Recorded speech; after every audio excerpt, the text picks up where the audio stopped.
اما بعد فاعوذ باللہ من الشیطان الرجیم بسم اللہ الرحمن الرحیم لیس البر ان تولوا وجوہکم قبل المشرق والمغرب ولكن البر من آمن باللہ والیوم الآخر والملائکۃ والکتاب والنبیین وآتى المال على حبه ذوي القربى واليتامى والمساكين وابن السبيل والسائلين وفي الرقاب وأقام الصلاة وآتى الزكاة والموفون بعهدهم إذا عاهدوا والصابرين في البأساء والضراء وحين البأس أولئك الذين صدقوا وأولئك هم المتقون صدق الله العظيم رب اشرح لي صدری ویسر لي امری واحلل عقدۃ من لسانی یفقہوا قولی۔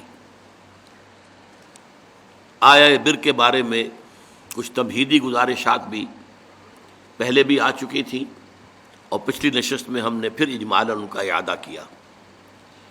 نیکی کی ایک جامع حقیقت کے ضمن میں اولین اہمیت ایمان کی، جس کے نتیجے میں کہ صحیح نیت پیدا ہوتی ہے، صحیح مقصد، اللہ کی رضا حاصل کرنا، اللہ کی محبت سے سرشار ہو کر کوئی کام کرنا، اور وہ ہو بھی کام درست ہو، نیک ہو، اچھا ہو، بھلا ہو، ظاہر کے اعتبار سے بھی، تو وہ نیکی ہے۔ یا کمتر درجے میں اخروی جزا مقصود ہو، آخرت کی جزا، دنیا کا کوئی جزا، دنیا کی کوئی بدلہ جو ہے وہ نہیں۔ پھر یہ کہ جو مظاہر نیکی ہیں ان میں پہلا مظہر جو ہے وہ خدمت خلق، وہ انسانی ہمدردی کا جذبہ، انسان اپنا مال جو اسے طبعاً بہت محبوب ہے وہ دے سکے ضرورت مندوں کو، جن میں اولین قرابت دار، رشتہ دار، پھر یتامہ، پھر مساکین، پھر مسافر، پھر مانگنے والے، اور پھر گردنوں کے چھڑانے میں۔ اس کے بعد فرمایا وَأَقَامَ الصَّلَاةَ وَآتَى الزَّكَاةَ، اور قائم کی اس نے نماز اور ادا کی اس نے زکوٰۃ۔ اب دیکھیے یہاں ارکان اسلام میں سے اہم ترین ارکان جو ہیں اب ذکر آ رہا ہے۔ میں پہلے بیان کر چکا ہوں کہ ترتیب عنوان کے اعتبار سے موضوع کیا ہے۔ ارکان اسلام کی بحث ہوگی تو کلمہ شہادت کے فوراً بعد اقامت الصلاۃ و ایتاء الزکاۃ، لیکن یہاں بحث ہو رہی ہے نیکی کی۔ نیکی کی حقیقت کیا ہے؟ اس میں وہ ہمدردی کا مادہ وہ پہلے ہے اور نماز اور زکوٰۃ بعد میں۔ اور ان دونوں چیزوں پر غور کیجئے تو ایک عجیب جو ہے اس میں حکمت نظر آتی ہے کہ اس سے پہلے جو دو چیزیں ہمارے سامنے آئی ہیں نیکی کی بحث میں، ایک ایمان اور ایک خرچ کر سکنا، ضرورت مندوں کی ضرورتیں پوری کرنا، میں اپنے مال کو خرچ کر سکنا۔ اب ان دونوں کے لیے گویا کہ دو ستون گاڑ دیے گئے ہیں ہمارے دین کے نظام میں۔ ایمان کو تازہ رکھنے کے لیے نماز ہے، دن میں 5 مرتبہ اپنے مصروفیات سے نکلو۔ صبح کی نیند بڑی سہانی ہوتی ہے، اسے توڑ کر اٹھو، اور اٹھو اللہ کے حضور میں حاضر ہو، کھڑے ہو جاؤ، وضو کرو، کھڑے ہو جاؤ، نماز پڑھو، اللہ سے اپنا عہد جو ہے تازہ کرو۔ ایاک نعبد و ایاک نستعین، اللہ تعالیٰ کے ساتھ اپنے اس عہد کو دوبارہ استوار کرو، تازہ کرو۔ بڑا پیارا شعر ہے حفیظ جالندری کا کہ سرکشی نے کر دیے دھندلے نقوش بندگی، آؤ سجدے میں گریں لوح جبیں تازہ کریں۔ لوح کہتے تختی کو، جیسے تختی ہوتی تھی ہم لکھتے تھے، پھر تازہ کرتے تھے اسے، اس کے اوپر پھر دوبارہ گاچنی سے اس کو دوبارہ جو ہے تاکہ اس پر لکھا جا سکے۔ تو یہ لوح جبیں جو ہے یہ ہماری، اسے رکھو زمین پر تاکہ اس میں بندگی کا جو نقش ہے وہ تازہ ہو جائے۔ اس لیے کہ ہماری سرکشی جو نفس کی سرکشی ہے، ان النفس لامارۃ بالسوء، اس نے ہماری یہ بندگی کے جو آثار ہیں، جو نقوش ہیں، انہیں کمزور کر دیا، دھندلا دیا ہے۔ تو نماز ایک ستون ہے، اور یہ جان لیجئے کہ اسلامی معاشرے کے اندر اس کی تنظیم، اس کی آرگنائزیشن کے لیے یہ یوں سمجھیے رکن رکین ہے، یہ عمود ہے، یہ سب سے بڑا جو ہے بنیاد ہے۔ اب آپ کو معلوم ہے کہ اسلامی معاشرے میں ایک فرد ہے مسلمان، اس کی زندگی بھی اگر وہ نمازی ہے اور نماز کا حق ادا کرتا ہے، اس کی زندگی گویا کہ نماز کے گرد گھومتی ہے۔ اس کا سارا نظام الاوقات جو ہے نماز کے حوالے سے طے ہوگا۔ فلاں کام کرنا، اچھا بھائی عصر کی نماز کے بعد۔ وہ کوئی ایسی اپائنٹمنٹ نہیں کر سکتا کہ جس میں عصر کی جماعت جو ہے اس کا معاملہ جو ہے وہ خطرے میں پڑ جائے، مغرب کے بعد اس کا سارا معاملہ چلے گا، اس کا روٹین جو ہے اسی کے گرد گھومے گا. یہ گویا کہ کھونٹا ہے جس کے گرد اس کے معمولات زندگی جو ہے، اس کی چکی جو ہے وہ چل رہی ہے. اسی طریقے سے معاشرہ، اب 5 مرتبہ دن میں مسلمان مسجد میں جمع ہو رہا ہے، ایک امام کے پیچھے کھڑے ہیں، اور ایک دفعہ ہفتے میں جو ہے بڑی آبادی کے لوگ جو ہیں مسجد جامع میں جمع ہو گئے. یہ اسلامی معاشرے کی ایک تنظیم ہے. سال میں 2 مرتبہ جو ہے آبادی سے باہر کسی بڑے کھلے میدان میں لوگ چلے گئے ہیں عیدین کے لیے، اور سال میں 1 مرتبہ جو ہے پوری دنیا سے کشاں کہاں کہاں سے گورے بھی اور کالے بھی اور پیلے بھی مسلمان کہاں سے چلے آ رہے ہیں، ہر مسلک ہر فقہ کے ماننے والے. یہ ایک تنظیم ہے جو نماز کے گرد اور حج کے گرد ہو رہی ہے. اور یہ نماز جو ہے در حقیقت بندے کا تعلق اللہ کے ساتھ استوار کرنے کا سب سے بڑا ذریعہ ہے، اس لیے کہ ہمارے معمولات جو ہیں وہ ہمیں اللہ سے غافل کر دیتے ہیں، ہم گم ہو کر رہ جاتے ہیں. وہ بڑا پیارا شعر ہے اقبال کا، کافر کی یہ پہچان کہ آفاق میں گم ہے، مومن کی یہ پہچان کہ گم اس میں ہے آفاق. آفاق میں گم ہو جانا، میرا یہ کام ہے، یہ کام ہے، یہ کام ہے، یہ کام ہے، یہ کرنا، وہاں جانا، وہاں سے وہاں جانا، وہاں سے وہاں جانا، ایک چکر ہے، ایک روٹین ہے. انسان گم ہو گیا، کہاں خدا کا خیال، کہاں آخرت کا خیال، آئے گا ہی نہیں، گم ہو گئے. اور ایک وہ ہے کہ جو گویا کہ دنیا میں رہتا ہے، بازار سے گزرا ہوں خریدار نہیں ہوں. دنیا میں رہو اور دنیا میں گم نہ ہو جاؤ، بلکہ دنیا تمہارے اندر آ جائے، تمہارے قابو میں آ جائے، تمہارے تابع ہو جائے، تمہارے سارے معمولات تمہارے اپنے فیصلے کے، تمہاری خودی کے تابع ہو جائیں. یہ کیفیت ہے در حقیقت کے جو مطلوب ہے. اسی لیے فرمایا حضرت موسیٰ علیہ السلام کی پہلی جو حاضری ہوئی تھی اور اسی میں انہیں رسالت عطا ہوئی، تو اس کی پہلی وحی سورہ طٰہٰ کے شروع کی آیات میں ہے، وَأَقِمِ الصَّلَاةَ لِذِكْرِي. دیکھو میری نماز میرے ذکر کے لیے، میری یاد کے لیے نماز کو قائم رکھو. الصلاۃ عماد الدین، حضور فرما رہے ہیں یہ دین کا ستون ہے، اس دین کی عمارت اس پر کھڑی ہوئی. جیسا کہ میں نے عرض کیا، ہمارے شخصی بھی معاملات اور معمولات اس کے گرد گھومے، اور ہماری اجتماعیت جو ہے، ہمارا معاشرہ اور ہماری ملی تنظیم جو ہے، اس کی بنیاد بھی یہی. زکوٰۃ کیا ہے؟ مظاہر نیکی میں سب سے پہلا مظہر آیا تھا مال خرچ کر سکنا، خیرات، صدقات، لوگوں کی ضرورتیں پوری کرنا اپنے مال سے، ہمدردی میں اپنا مال خرچ کرنا. اس مال خرچ کرنے کے لیے ایک اور ستون کھڑا کر دیا گیا، اور وہ زکوٰۃ ہے. کم سے کم اتنا تو دینا ہی ہوگا. گویا کہ آپ کو معلوم ہے کہ کسی بوتل کا کارک اگر بند ہی رہے تو بند رہے گا، اس میں سے کچھ بھی نہیں نکلے گا، ایک قطرہ بھی نہیں ٹپکے گا. ایک دفعہ کھل جائے تو امید ہے کہ کچھ اور بھی نکل آئے گا. تو زکوٰۃ، بخیل سے بخیل انسان بھی اگر مسلمان ہے اور اگر اس کو اللہ تعالیٰ کے حکم کا لحاظ ہے، پاس ہے، زکوٰۃ تو دے گا. چاہے اس کے علاوہ چیریٹی نہ ہو، چاہے اس کے علاوہ جو ہے کوئی خیرات نہ ہو، لیکن یہ زکوٰۃ تو دے گا. لیکن یہ زکوٰۃ جو ہے در حقیقت یہ بنیاد بن جاتی ہے کہ پھر دل میں سے مال کی محبت اس زکوٰۃ کی وجہ سے کم ہوتی ہے. زکوٰۃ کے معنی یہ ہے پاک کرنے والی شے، تزکیہ ہے. یہ در حقیقت نفس کو پاک کرنے والی شے ہے، طہارت نفس، قلب کے اندر سے مال کی محبت کو ختم کرنے والی شے. تو یہ 2 ستون ہیں ہمارے دین کی. حضور کی ایک حدیث میں حضرت معاذ بن جبل رضی اللہ تعالیٰ عنہ سے مروی ہے، تو حضور نے، ویسے تو بہت طویل روایت ہے، وہ میں اس وقت ساری روایت بیان نہیں کر سکتا. حضور نے پوچھا حضرت، اس لیے کہ اس وقت خاص حالات ایسے ہو گئے تھے کہ حضور کی طبیعت میں بڑی بشاشت تھی حضرت معاذ بن جبل کے لیے رضی اللہ تعالیٰ عنہ. ایک سوال تو انہوں نے حضور سے کیا تھا، حضور نے اس کا جواب دے دیا. پھر حضور نے مزید دریائے سخاوت جوش میں آیا، حضور نے فرمایا وَإِن شِئْتَ حَدَّثْتُكَ يَا مُعَاذ بِرَأْسِ هَذَا الْأَمْرِ وَقَوَامِهِ وَضَرْبَةُ السَّنَامِ مِنْهُ. اے معاذ، اگر تم چاہو تو میں بتاؤں کہ ہمارے اس دین کی جڑ کیا ہے اور ہمارے اس دین کا تنا کیا ہے. قوام، یہ درخت جو ہے نا، آپ کو معلوم ہے، درخت کی مثال سامنے رکھیے کہ درخت کی ایک جڑ ہے اور درخت کا ایک تنا ہے جس کے اوپر پھر آگے شاخیں ہوں گی، اس میں پتے آئیں گے، اسی میں پھل یا پھول لگیں گے. وہ قوام ہے، کھڑا رکھنے والی شے. یہ جو تنا ہے یہ کھڑا رکھا ہوا اس کو درخت نے، پوس نے. اور پھر یہ کہ اس کی چوٹی کیا ہے. میں تمہیں بتاؤں، تو انہوں نے کہا بے ابی و امی انت یا رسول اللہ قل لی، میرے ماں باپ آپ پر قربان ہو اے نبی صلی اللہ علیہ وسلم، ضرور بتائیے مجھے۔ تو فرمایا ان رأس ھذا الامر، دیکھو ہمارے اس دین کی جڑ کیا ہے؟ شہادت اللہ الہ الا اللہ وان محمد رسول اللہ، یہ ہے جڑ۔ اور ہمارے اس دین کے معاملے کا جو تنا ہے، قوام ہے، وہ کیا ہے؟ اقام الصلاۃ و ایتاء الزکاۃ، نماز کا قائم رکھنا اور زکوٰۃ کی ادائیگی۔ نماز سے تعلق اللہ کے ساتھ قائم، زکوٰۃ سے تعلق اپنے ابناء نو کے ساتھ، غربا، مساکین، جو معاش کی دوڑ میں پیچھے رہ گئے ہیں، آپ کے اپنے بھائی بند، آپ کے اعزاء، آپ کے اقربا۔ زکوٰۃ سے آپ کا ایک رابطہ ان سے تعلق قائم ہوا۔ نماز سے الصلاۃ و عماد الدین، اور الصلاۃ و معراج المومنین، اسے معراج المومنین بھی کہا گیا۔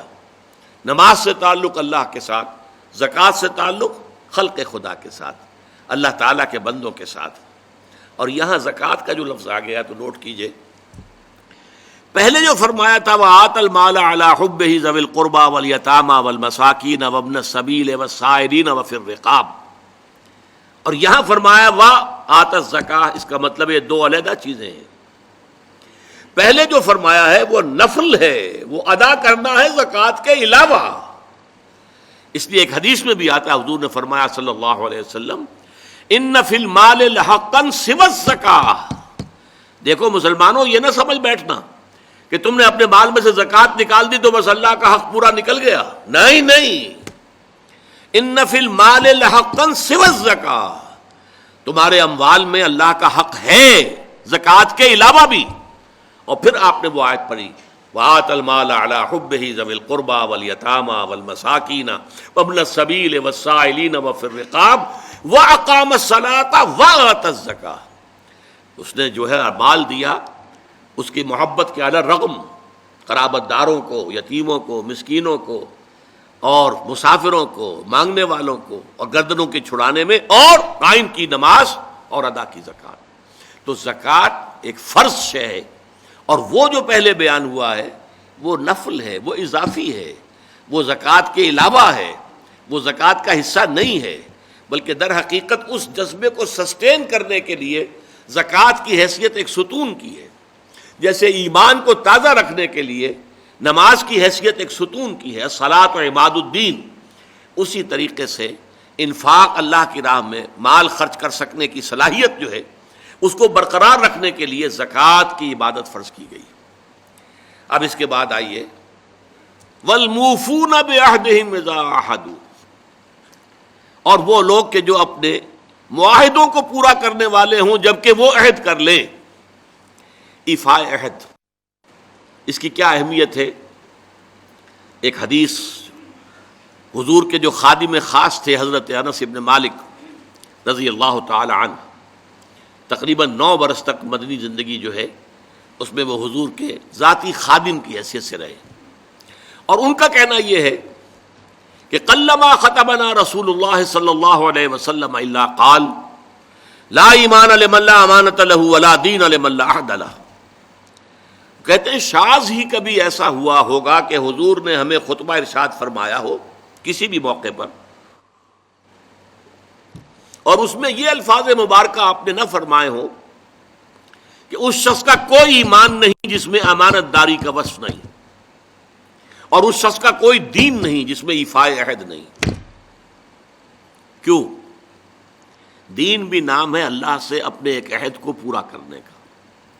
نماز کی ہر رکعت میں ہم کیا کہتے ہیں؟ ایاک نعبد و ایاک نستعین، پروردگار ہم صرف تیری ہی بندگی اور پرستش کرتے ہیں، اور صرف تیری ہی بندگی اور پرستش کرتے رہیں گے، اور اے پروردگار ہم صرف تجھ ہی سے مدد کے خواہاں ہیں اور تجھ ہی سے مدد چاہتے رہیں گے۔ یہ عہد ہے، بہت بڑا عہد ہے، بہت بڑا عہد ہے۔ اس عہد کو پورا کرنا ہی دین ہے۔ اللہ کی بندگی، اللہ کے احکام کی اطاعت، اللہ نے جن چیزوں کو حرام کیا ان سے اجتناب کرتے رہنا، اللہ کے فرائض کی ادائیگی، اللہ کے لیے تن من دھن لگا دینا، ایاک نعبد و ایاک نستعین۔ اب ظاہر بات ہے کہ جو شخص انسانوں کے ساتھ چھوٹے چھوٹے کیے ہوئے عہد پورے نہیں کرتا، وہ اتنا بڑا عہد اللہ کے ساتھ کیسے نبھا دے گا؟ جو 2 پیسے کے اندر امانت کا ثبوت نہیں دے سکتا، اس میں بھی خیانت کر گزرتا ہے، وہ 2 کروڑ میں کیسے امین ثابت ہوگا؟ لہذا لا دین لمن لا عہد لہ، لا ایمان لمن لا امانت لہ ولا دین لمن لا عہد لہ۔ جس شخص میں امانت داری کا وصف نہیں ہے اس کا کوئی ایمان نہیں، اور جس کے اندر ایفاء عہد کا مادہ نہیں ہے اس کا کوئی دین نہیں۔ اب خاص طور پر اس نیکی کی بحث میں جس ربط اور ترتیب کے ساتھ یہ بات آ رہی ہے اس کو سمجھیے۔ در حقیقت یہ معاملات جو ہیں انسان کے، بین الانسانی معاملات، یہ در حقیقت اس کا تذکرہ ہے، اس لیے کہ اب تک جو معاملے آئے، ایک خدمت خلق اور انسانی ہمدردی کا جذبہ، پھر نماز کا قیام، زکوٰۃ کی ادائیگی۔ اب جو یہاں آ رہا ہے یہ معاملات ہیں بین الانسانی معاملات۔ معاملہ کہتے ہیں جو 2 افراد کے مابین کوئی بات ہو رہی ہو، عمل سے معاملہ، جوہد سے مجاہدہ، قتل سے مقاتلہ۔ تو جب 2 فریقوں کے درمیان جوہد ہوگی، جوہد کا جوہد سے ٹکراؤ ہوگا تو وہ مجاہدہ بن جاتا ہے۔ جب 2 فریق ایک دوسرے کو قتل کرنے کے درپے ہیں یہ مقاتلہ ہے۔ معاملہ جب 2 انسان یا 2 فریق یا 2 گروہ یا 2 کمپنیاں، یہ کمپنیاں جو ہیں وہ بھی آپ کو معلوم ہے لیگل پرسنز شمار ہوتے ہیں، ان کے مابین کوئی معاملہ ہو رہا ہے، کوئی معاملہ طے کر رہے ہیں، ان معاملات کے اندر سٹریم لائننگ کرنے والی ایک شے ہے، اگر وہ ہو جائے سارے معاملات درست ہو جائیں گے۔ اب آپ کو معلوم ہے ایفاء عہد کا جذبہ پیدا ہو جائے۔ دیکھیے معاملات کی میں آپ سے وضاحت کروں، ایک شخص امپلائر ہے، ایک امپلائی ہے، ان کے درمیان ایک کانٹریکٹ ہے، یہ ریمونریشنز ملیں گی، یہ مراعات، یہ مفادات، یہ تنخواہ، یہ کام تمہیں کرنے ہیں۔ اب اگر ایک شخص پوری تندہی کے ساتھ وہ کام نہیں کرتا تو وہ حرام خوری کر رہا ہے، ایفاء عہد نہیں کر رہا۔ ایفاء عہد کا تقاضا یہ ہوگا کہ کوئی سپروائز کرنے والا ہے یا نہیں ہے، کوئی دیکھنے والا ہے یا نہیں ہے، وہ اپنے معاہدے کے اندر بندھے ہونے کی بنیاد پر کام کرے اور حتی الامکان اپنی جو بہترین صلاحیتیں ہیں وہ۔ اسی طرح چھوٹا سا معاملہ ہے، آپ نے ایک شخص کو مزدور کے طور پر رکھا ہے، شام کو 100 روپے آپ نے دینے ہیں، یہ ایک معاہدہ ہے، طے ہو گیا۔ اب یہ مزدور اگر کام چور ہے کہ اگر تو کوئی دیکھنے والا ہے تو کام کر رہا ہے اور اگر کوئی دیکھ نہیں رہا تو بیٹھ گیا، تو یہ بے ایمانی کر رہا ہے، یہ وعدہ خلافی کر رہا ہے۔ اسے اپنے اس وقت کے اندر اپنی پوری توانائی، پوری توجہ کے ساتھ، اس لیے نہیں کہ کوئی مجھے دیکھنے والا ہے بلکہ اس لیے کہ میں تو اپنے عہد کا پابند ہوں، میں نے معاہدہ کیا۔ یہ میں نے سب سے چھوٹی مثالیں دے دیں، اس سے اوپر آئیے، شادی کیا ہے؟ سوشل میرج، یہ سوشل کانٹریکٹ ہے۔ میرج کیا ہے؟ ایک مرد ایک عورت، اس کے درمیان معاہدہ ہے، ساری عمر کا نباہ کرنا ہے، بیوی کے یہ فرائض ہیں جو اسے ادا کرنے ہیں، شوہر کی یہ ذمہ داری ہے، اس کے نان نفقے کا وہ ذمہ دار ہے، اس کے لیے سکنا فراہم کرنا اس کے ذمے ہے، اس کے لیے رہائش کا بندوبست کرنا اس کے ذمے ہے، نان نفقہ اس کے ذمے ہے، بیوی کے یہ فرائض ہیں جو اسے ادا کرنے ہیں۔ اب یہ در حقیقت ایک سوشل کانٹریکٹ ہے۔ اگر کوئی بھی اس کے اندر خیانت کا ارتکاب کر رہا ہے تو اس نے اپنے عہد کی خلاف ورزی کی۔ اسی طرح دیکھیے بہت سے معاہدے ہوتے ہیں جو ریٹن نہیں ہوتے، طے شدہ نہیں ہوتے۔ اولاد اور والدین میں بھی ایک معاہدہ ہوتا ہے، امپلائڈ ہے وہ کیا معاہدہ ہے؟ والدین اپنی جوانی میں اپنے آپ کو انویسٹ کرتے ہیں اپنی اولاد میں، ان کی تعلیم ہے، ان کی تربیت ہے، ان کو کھلانا ہے، ان کو پلانا ہے، ان کے لیے کپڑے کا بندوبست ہے، وہ اپنی ساری توانائیاں جو ہے لگا رہے ہیں ان کو پالنے پوسنے میں۔ اور اس کے اندر امپلائڈ کانٹریکٹ ہے کہ جب یہ بوڑھے ہو جائیں گے اور وہ جوان ہو جائیں گے تو اب ان کو لک آفٹر کریں گے، ان کی خدمت کریں گے، ان کی سیوا کریں گے، ان کے ساتھ حسن سلوک کے ساتھ پیش آئیں گے۔ یہ کانٹریکٹ ہے، چاہے یہ لکھا ہوا نہ ہو، امپلائڈ کانٹریکٹ ہے۔ بہرحال پوری انسانی زندگی کا اگر آپ تجزیہ کریں گے تو معاہدات کے گرد گھومتی ہے۔ اگر ایک وصف پیدا ہو جائے، ایک وصف ایفاء عہد، حضور نے فرمایا بندہ مومن کا وعدہ کر لینا عدت المومن کا اخذ الکف، بندہ مومن کا کسی سے کوئی وعدہ کر لینا ایسے ہے جیسے اس کا ہاتھ جو ہے اس کے ہاتھ میں آ گیا ہے۔ جیسے آپ نے کسی کا ہاتھ پکڑا ہوا، کہاں جائے گا آپ؟ لہذا وہ تو بن گیا، اس نے وعدہ کیا وہ بن گیا۔ اور یہ ایک واقعہ آتا ہے حضور کا، اور یہ بھی آغاز وحی سے قبل کا واقعہ ہے۔ آپ کی زندگی میں امانت اور دیانت، جس کی بنا پر الصادق الامین کے خطابات آپ کو ملے تھے اپنے معاشرے سے، آپ کاروباری آدمی تھے نا، تجارت کرتے تھے۔ ایک شخص سے کوئی بات ہو رہی تھی معاملے کی، کسی سودے کی، اس نے کہا کہ ذرا آئے محمد آپ انتظار کیجئے میرا یہاں پر، میں ابھی آتا ہوں۔ وہ جا کر اپنے کاموں میں ایسا مصروف ہو گیا، بھول گیا۔ حدیث میں ثلاثہ کا لفظ آیا، 3 کے بعد یاد آیا اسے، اور عام شارحین کا یہ کہنا ہے 3 دن کے بعد۔ وہ بھولا رہا، اچانک کیا تھا، میں نے تو وعدہ کیا تھا محمد سے صلی اللہ علیہ وسلم کہ آپ یہاں میرا ذرا انتظار کیجئے، میں ابھی آتا ہوں۔ وہ اسی طریقے سے گھبرایا ہوا گیا تو حضور وہیں تشریف فرما تھے۔ 3 دن اس نے معذرت پیش کی، کہا میں بھول گیا تھا۔ حضور نے فرمایا میں تو اپنے عہد کا بندھا ہوا تھا، میں نے تم سے وعدہ کیا تھا کہ میں یہاں تمہارا انتظار کروں گا، میں کر رہا ہوں۔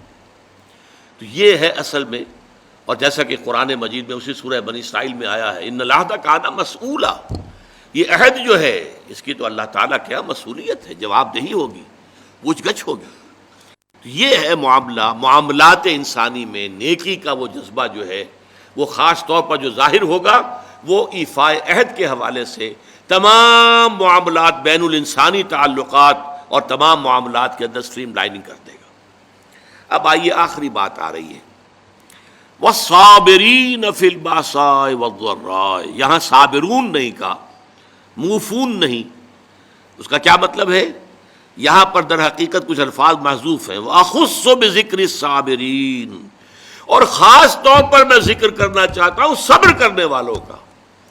یہ جو نیکی کی بحث ہے اس میں نوٹ کر لیجئے، ایک ہے نیکی بدھ مت کے بھکشوؤں کی نیکی، عیسائی راہبوں کی نیکی، ہندوؤں کے سنیاسی اور تپسیاؤں کی نیکی۔ وہ نیکی کیا ہے؟ کاروبار دنیاوی کو چھوڑو، معاشرے کے جو مین کرنٹ ہے اس سے نکل کر کہیں پہاڑوں میں، گفاؤں میں، کہیں موناسٹریز میں، کہیں جاؤ بیٹھ جاؤ۔ اسلام کی نیکی یہ نہیں ہے، کیونکہ اس صورت میں تو گویا کہ نیکی معاشرے سے خارج ہو گئی، بدی کو اور کھل کھیلنے کا موقع مل گیا، کوئی مقابلے میں رہا ہی نہیں۔ یہ گویا کہ بدی کے لیے میدان کو خالی چھوڑ دینا ہے۔ اسلام جس نیکی کی تبلیغ کرتا ہے وہ در حقیقت بدی کے خلاف سفارہ ہونے والی نیکی ہے۔ بدی کی آنکھوں میں آنکھیں ڈال کر چیلنج کرے، اس سے پنجہ آزمائی کرے، بدی کو روکے، بدی کو ختم کرے، بدی کا استحصال کرے، اور اس بدی کے استحصال کرنے میں جو تکلیف آئے وہ جھیلے۔ جو سورہ لقمان کی آیت میں نے پہلے بھی آپ کو سنائی تھی، یا بنی اقم الصلاۃ وامر بالمعروف ونہی عن المنکر واصبر علی ما اصابک، اے میرے بچے نماز قائم کر، نیکی کا حکم دے، بدی سے روک، اور پھر جو تجھ پر بیتے اس کو جھیل اور برداشت کر، پھر ثابت قدمی کا ثبوت دے، قدم کوئی پیچھے نہ ہٹ جائے۔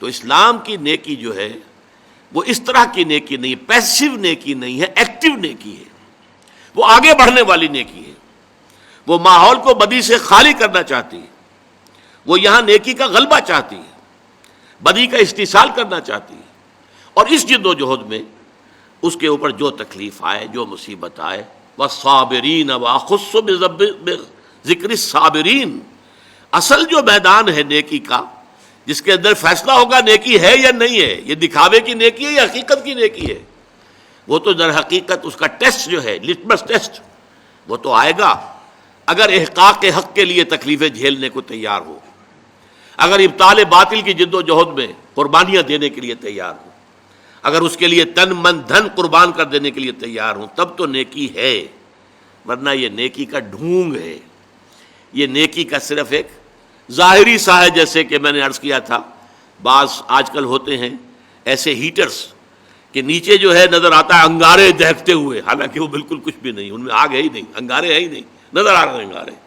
وہ ہیٹ جو آ رہی ہے وہ تو اوپر سے تار جو لگا ہوا ہے وہاں سے آ رہی ہے، ہیٹر وہاں سے ہیٹ دے رہا ہے، لیکن دکھا دیا ہے کہ جیسے انگارے ہیں، تو دکھاوا ہے یہ، اس میں حقیقت نہیں ہے۔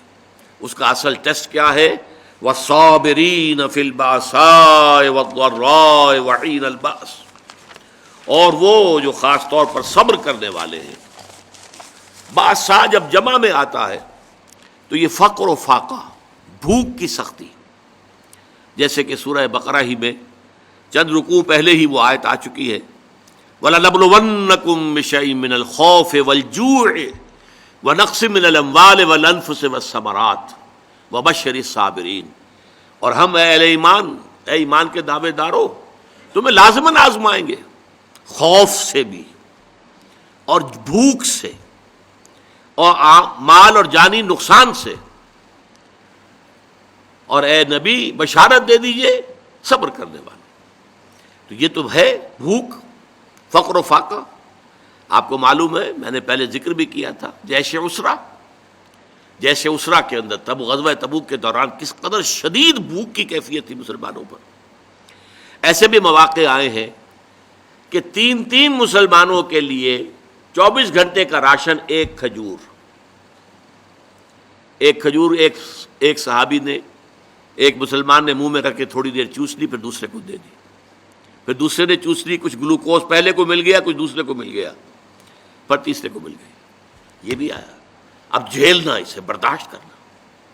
اسی طریقے سے غزوہ خندق کے موقع پر جو آیا، اس لیے کہ شدید ترین سردی کا موسم تھا اور یہاں اب کچھ نہیں تھا، چاروں طرف سے گھیراؤ ہے، کوئی باہر سے رسد آئی نہیں سکتی، قحط کی کیفیت ہے، اور یہاں پر جو ہے فاقے آ رہے ہیں، اور اس فاقے کی حالت میں حکم ہوا ہے کہ خندق کھودو۔ اور مدینے کی زمین جو ہے پتھریلی زمین ہے، ٹھیک ہے، وہاں پہ ریت بھی ہے، لیکن خندق کھودنے کے لیے تو ریت سے نیچے جانا پڑے گا نا، پتھروں کے اوپر۔ چنانچہ ایک واقعہ آتا ہے کہ ایک بڑی چٹان آ گئی، تو جس چٹان کو بہت سے مسلمانوں نے کوشش کی اپنے اس تیشوں کے پھاوڑوں کے ذریعے سے توڑنے کی، نہیں توڑ سکے، پھر حضور نے ضرب لگائی ہے تو وہ ٹوٹی۔ تو وہ چٹانیں جو ہیں ان کو توڑ رہے ہیں، اور ہے فاقے سے۔ تو لوگوں نے اپنے پیٹوں کے اوپر پتھر باندھے ہوئے اپنی چادروں کے ساتھ کس لیے ہیں، تاکہ ایک تو وہ کہ ہنگر پینز نہ ہوں، وہ جو پیٹ کے اندر بروڑا اٹھتا ہے درد کی وجہ سے، اگر معدہ خالی ہے تو وہ تو احتجاج کرے گا، لیکن اس بوجھ تلے اس کو لے آئے پتھر تلے، تو وہ جو ہے اس میں وہ کیفیت پیدا نہیں ہوگی، کمر دوہری نہ ہو جائے۔ اور جب حضور سے شکوہ کیا کہ حضور دیکھیے اب ناقابل برداشت ہو رہا ہے معاملہ، دیکھیے کرتے اٹھا کے لوگوں نے دکھایا، ہم نے پتھر باندھے ہوئے، آپ نے اپنا کرتا مبارک اٹھا کر دکھایا، وہاں 2 پتھر بندھے ہوئے۔ یہ کیفیتیں ہیں کہ جن میں سے گزرے ہیں محمد الرسول اللہ والذین معہ، حضور بھی اور حضور کے ساتھی بھی۔ تو والصابرین فی البأساء والضراء، ضرر کہتے ہیں تکلیف، کوئی آپ کو جسمانی تکلیف پہنچ رہی ہے، کوئی زخم کے اندر ٹیسیں اٹھ رہی ہیں، یا جیسے کہ آپ کو معلوم ہے جیسے مکے میں صحابہ کرام کو ٹارچر کیا جا رہا تھا، شدید ترین ایذائیں دی جا رہی تھی، حضرت بلال کا معاملہ، حضرت خباب بن الارض کا معاملہ، دہکتے ہوئے انگاروں کے اوپر ننگی پیٹھ لٹا دیا گیا، لیٹ جاؤ، لیٹ گئے۔ اب آپ دیکھیے کھال ہے، آپ کا کیا خیال ہے کہ ان کی کھال سن تھی؟ انہیں جلن کا احساس نہیں ہو رہا تھا، لیکن جھیلا ہے، اسے برداشت کیا، کیوں کہ حضور کا حکم ہے کہ کوئی جوابی کارروائی نہیں کرنی ہے، جو بھی یہ کرے ٹھیک ہے کرنے دو، تمہارے جسم کے ٹکڑے کر دے کرنے دو۔ اسی وجہ سے لیٹ گئے، اور جو ہے وہ کھال جلی ہے، پھر پیٹھ کی جو چربی ہے وہ پگھلی ہے، اس سے پھر وہ انگارے ٹھنڈے ہوئے ہیں، یہ کیفیت ہے، جھیلنا ہوتا۔ تو یہ جھیلنا جو ہے برداشت کرنا، تحمل، والصابرین فی البأساء والضراء وحین الباس، اور خاص طور پر باس کے وقت، باس جب واحد میں آتا ہے اس کے معنی جنگ ہے، یہ آخری امتحان ہوتا ہے، میدان جنگ میں آ جانا، جان ہتھیلی پر رکھ کر میدان میں آ جاؤ۔ ظاہر بات ہے جو جنگ میں گیا وہ گویا کہ اپنی جان کا رسک لے کر جا رہا ہے، یہ تو اگر کوئی خاص اللہ کا فضل ہے کہ لوٹ آیا تو یہ تو فضل ہے، یہ تو ایک طرح سے نئی زندگی ہے، ورنہ در حقیقت جنگ میں جانے والا اپنی جان کا رسک لے کر، اور وہاں پھر صبر کرنا، ڈٹے رہنا، وہاں پیٹھ نہ دکھانا۔ وَمَن يُوَلِّهِمُ الدُّبُرَ يَوْمَئِذٍ، تو اگر کسی شخص نے اپنی پیٹھ دکھا دی دشمن کو جنگ کے موقع پر، تو پھر اس کے لیے تو اللہ تعالیٰ کا عذاب ہے، وَمَأْوَاهُ جَهَنَّمُ وَبِئْسَ الْمَصِيرُ، اور اس کا برا ٹھکانہ ہے جہنم، جہنم ٹھکانہ ہے جو بہت بری جگہ ہے۔ تو جنگ کے موقع پر اب یہاں سوچئے کہ وہ جو میں نے کہا تھا کہ یہاں پہ سورۃ العصر کی تیسری چیز جو ہے وہ انڈرسٹوڈ ہے. سورۃ العصر میں ایمان کی بات آئی، ایمان یہاں آ گیا، 5 ایمانیات کا ذکر آ گیا. سورۃ العصر میں عمل صالح کا معاملہ آیا، یہاں پر اس کے مختلف شعبے، خدمت خلق، انسانی ہمدردی، عبادات، نماز اور زکوٰۃ، ایفاء عہد، تمام جو بین الانسانی معاملات ہیں، تعلقات ہیں، ان کی سٹریم لائننگ. اسی طریقے سے صبر، تو صبر کی 3 چیزیں یہاں آ گئی، صابرین فی الباساء والضراء وحین الباس.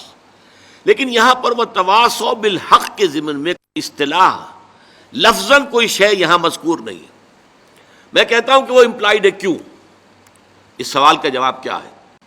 دیکھیے، جو پورا خاکہ ہمارے سامنے آ رہا ہے، یہ ایک پوری شخصیت ہے، پورا حیولہ ہے، پورا ایک کریکٹر ہے انسانی جو ہمارے سامنے آ رہا ہے. وَلَٰكِنَّ الْبِرَّ مَنْ آمَنَ بِاللَّهِ وَالْيَوْمِ الْآخِرِ وَالْمَلَائِكَةِ وَالْكِتَابِ وَالنَّبِيِّينَ وَآتَى الْمَالَ عَلَىٰ حُبِّهِ ذَوِي الْقُرْبَىٰ وَالْيَتَامَىٰ وَالْمَسَاكِينَ وَابْنَ السَّبِيلِ وَالسَّائِلِينَ وَفِي الرِّقَابِ وَأَقَامَ الصَّلَاةَ وَآتَى الزَّكَاةَ وَالْمُوفُونَ بِعَهْدِهِمْ إِذَا عَاهَدُوا. ایسے لوگوں کی جنگ کس مقصد کے لیے ہو سکتی ہے؟ کیا ایسے لوگ صرف دنیاوی مفادات کے لیے جنگ کریں گے؟ ایک پورا کردار ہے، اس میں کوئی چیز فٹ نہیں بیٹھ رہی. اس کے اندر ظلم، تعدی، لا یریدون علوا فی الارض ولا فسادا. ایسے لوگ زمین کے اندر اپنا اقتدار، اپنی حکومت، اور اس کے لیے فساد، اور اس کے لیے جنگ، اور اس کے لیے خوریزی، ان کی اس پورے نقشے میں فٹ نہیں بیٹھتی. لہذا ان کی یہ جنگ اور ان پر جو آزمائشیں آئیں گی بھوک کی اور تکلیف کی، کس لیے؟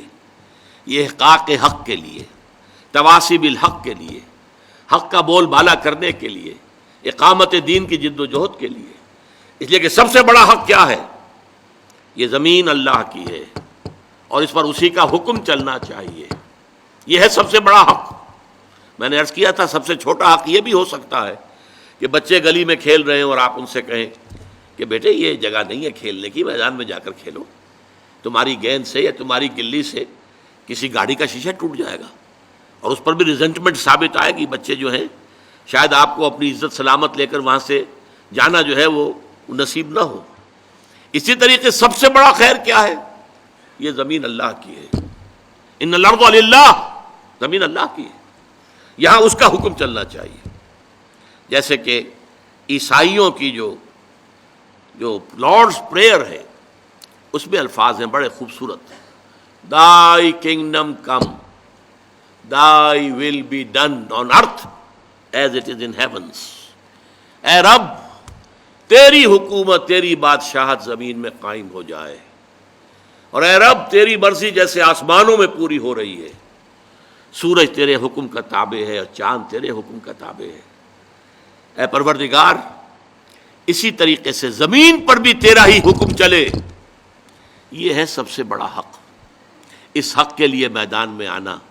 اور ظاہر بات ہے کہ جب یہ آیتیں نازل ہو رہی تھی تو ایک نقشہ موجود بالفعل تھا. محمد الرسول اللہ والذین معہ ان وادیوں میں سے گزر چکے تھے. ایمان کے مراحل انہوں نے طے کیے. انسانی ہمدردی کے کتنے بڑے بڑے مظاہر سامنے آئے. حضرت ابوبکر کا ذکر ہو چکا ہے ایک جنگ کے موقع پر، اور غالباً یہ غزوہ احد کی بات ہے، کیونکہ بہت سے مسلمان شہید بھی ہوئے تھے، بہت سے زخمی بھی تھے. بعد میں کوئی پانی پلانے والا آیا، العطش العطش. معلوم ہوتا ہے کہ جب جسم میں سے خون زیادہ نکل جائے زخموں سے تو پیاس شدید ہو جاتی، پانی کی کمی جسم میں ہوتی ہے. العطش العطش. تو ایک کے پاس وہ ایک پیالہ لایا گیا، منہ سے لگایا گیا کہ برابر میں ذرا آواز آئی العطش العطش. تو اس نے کہا اچھا اچھا پہلے میرے بھائی کو پلاؤ پھر میں پی لوں گا. وہاں لے کر گئے تو اس کے قریب سے کہیں اور سے آواز آ گئی العطش. اس نے کہا پہلے میرے اس بھائی کو پلاؤ پھر میں پی لوں گا. وہاں جب پہنچا ہے پانی لے کر، جو شخص بھی لے کر گیا تھا ان کا دم نکل گیا. واپس آئے تو ان کی بھی روح پرواز کر چکی. واپس آئے تو پہلے کا بھی انتقال ہو چکا. یہ انسانی ہمدردی. موت کے وقت بھی یہ کیفیت، یہ ایثار. یؤثرون علی انفسہم ولو کان بہم خصاصہ. اپنے اوپر دوسروں کو ترجیح دینا. یہ سارے مراحل طے کر چکے تھے صحابہ کرام، اور لوگوں کے سامنے نقشے موجود تھے، اور ان کا ایفاء عہد یہ سب ان کے سامنے موجود تھا. اب یہ لوگ تھے کہ جو جنگیں بھی کر رہے تھے، قتال کر رہے تھے، جانیں دے رہے تھے، یقاتلون فی سبیل اللہ فیقتلون ویقتلون، اللہ کی راہ میں قتال کر رہے ہیں، قتل ہوتے بھی ہیں، قتل کرتے بھی ہیں۔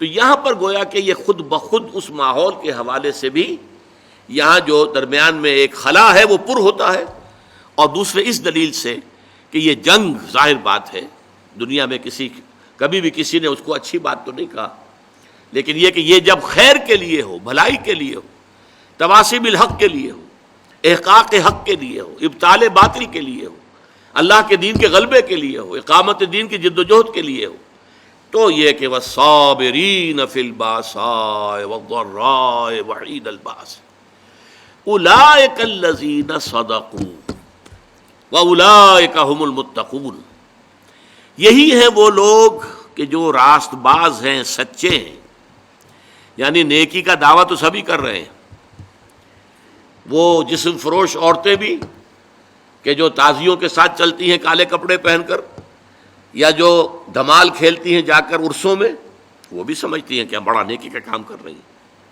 اور جیب کترے بھی نیکی کا کام کرتے ہیں، ڈاکو بھی کرتے ہیں، چور بھی کرتے ہیں، یہ بستہ الف بستہ بے کے لوگ بھی کرتے ہیں، لیکن اصل نیکی کس کی ہے؟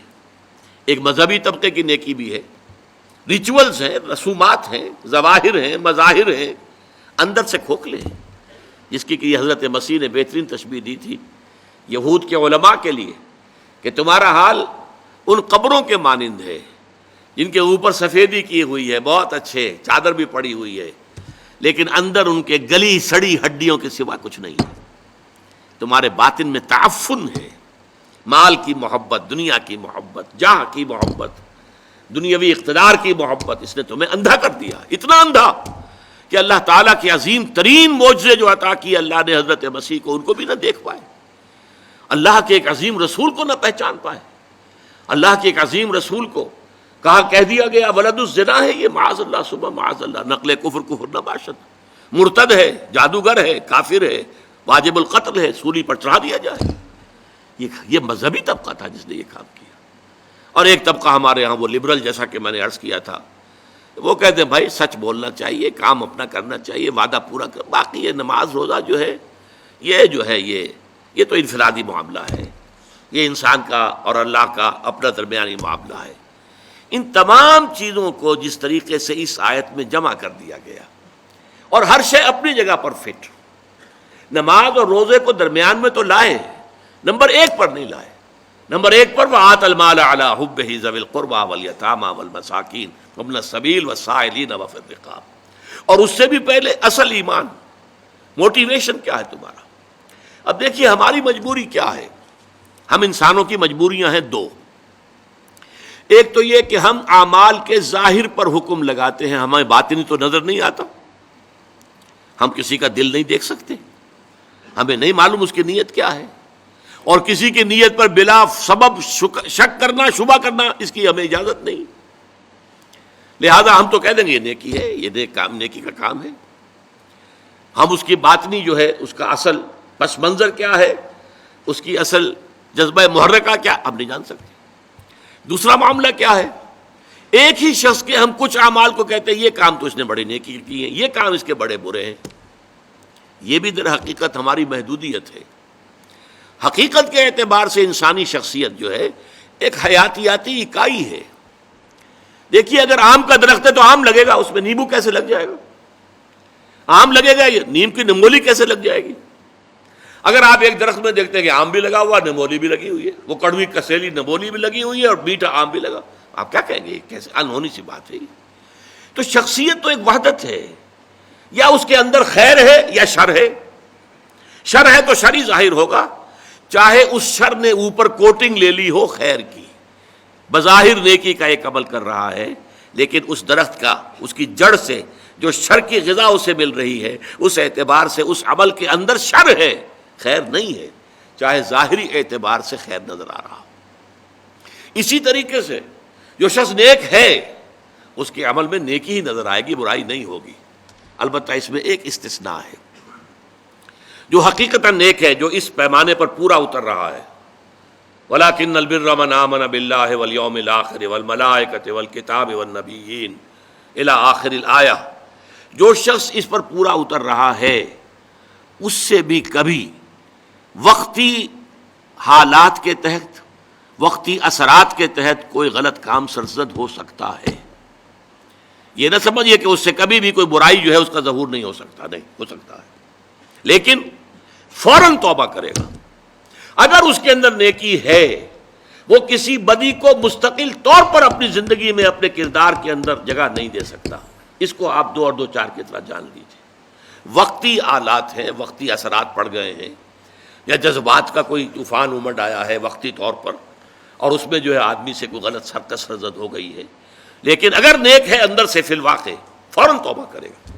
جیسے کہ سورہ نساء کی آیت مبارکہ، انما التوبۃ علی اللہ للذین یعملون السوء بجہالۃ ثم یتوبون من قریب، اللہ تعالیٰ نے اپنے ذمے لازم کر لی ہے ایسے لوگوں کی توبہ قبول کرنا کہ جو غلطی سے یا حالات کے دباؤ میں، جہالت میں، نادانی میں کوئی غلط کام کر بیٹھتے ہیں لیکن فوراً توبہ کرتے ہیں۔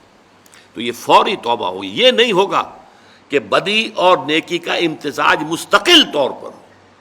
یہ نہیں ہو سکتا کہ ایک طرف نماز، روزہ، یہ سارا کچھ بھی ہو رہا ہے، دوسری طرف سودی کاروبار مستقل طور پر اپنے دھندے میں شامل ہے، یہ نہیں۔ یہ اگر ہے تو اس کا مطلب یہ ہے کہ نیکی نہیں ہے، اصل میں یہ اندر اندھیرا ہی ہے، روشنی نہیں ہے، اندر تاریکی ہے، اندر کوئی نور نہیں ہے۔ یہ صرف ظاہر کے کچھ اوپر جو ہے لبادے اوڑھ لیے گئے ہیں، ان کی حقیقت کوئی نہیں۔ آخری بات اس آیت کی، وَأُولَٰئِكَ هُمُ الْمُتَّقُونَ، یہ سمجھیے بونس ہے اس آیت کا کہ تم نے نیکی کی اصل حقیقت کو اگر سمجھ لیا تو ساتھ ہی یہ نوٹ کر لو، یہی لوگ متقی ہیں۔ تمہارا تقویٰ کا تصور بھی کچھ اور ہی ہے، ایک ظاہری وضاقتہ ہے، شکل و صورت ایک طرح کی بنا لی ہے، لباس ایک طرح کا پہن لیا ہے، تو آپ سمجھتے ہیں بڑا متقی انسان ہے۔ یہ ظاہر کے ساتھ، ظواہر کے ساتھ، وہی ہماری مجبوری، ہم دل کے اندر جھانک کر نہیں دیکھ سکتے، لیکن حقیقت میں متقی وہ ہوگا جو اس پورے نقشے پر پورا اتر رہا ہو، جس کی پوری شخصیت جو ہے اس کے اندر یہ رنگ بھرا ہوا ہو، وہ ہے متقی۔ جیسے کہ حضور نے ایک مرتبہ 3 دفعہ اپنے قلب مبارک کی طرف، سینہ مبارک کی طرف اپنے دست مبارک سے اشارہ کیا، التقویٰ ہا ہونا، التقویٰ ہا ہونا، التقویٰ ہا ہونا، تقویٰ یہاں ہوتا ہے، تقویٰ یہاں ہوتا ہے، تقویٰ یہاں ہوتا ہے۔ تقویٰ دل میں ہوتا ہے، دل میں ایمان ہوتا ہے۔ ایمان اور تقویٰ یہ گویا کہ ہم معنی اور مترادف باتیں ہو گئی۔ اگر اللہ پر ایمان ہے تو اللہ کی معصیت سے بچنے کی کوشش کریں گے کہ نہیں؟ اللہ کو راضی کرنے کی کوشش کریں گے کہ نہیں؟ لہذا اصل تقویٰ یہاں ہے، اور جب یہ اندر ہے تو پھر پورے وجود کو یہ ایک خاص رنگ میں رنگ دے گا، اور وہ پوری شخصیت انسان کی اس آیہ بر میں ہمارے سامنے آ گئی۔ بارک اللہ لی ولکم فی القرآن العظیم ونفعنی وإیاکم بالآیات والذکر الحکیم۔